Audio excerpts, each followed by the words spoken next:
writing is on the wall. The iPad mini 4 is probably going to be the last iPad mini ever.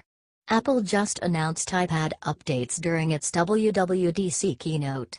Both the 9.7-inch and 12.9-inch iPad Pro models are receiving major updates.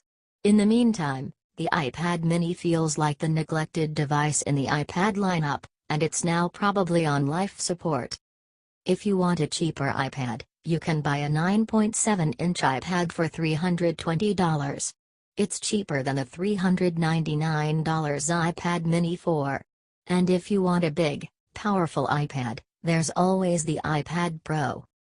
It's clear that both the entry-level iPad and the iPhone 7 Plus, and phablets in general, have become more popular than the iPad mini. So Apple is just going to keep the iPad mini for now and discontinue it at some point. The iPad mini was the hot new thing when it debuted in 2012. Back then, the full-size iPad was a heavy monster, and everybody was excited about the Nexus 7 and the Kindle Fire tablet. Phones had a tiny 3.5-inch display. People wanted something light so that they could carry it around. The iPad mini was the perfect device to browse the web, read emails and more. It was just a bit small to watch movies. I loved my iPad mini. But now that iPads have become lighter and phones bigger, the iPad mini isn't as useful. And the tablet market in general isn't growing anymore.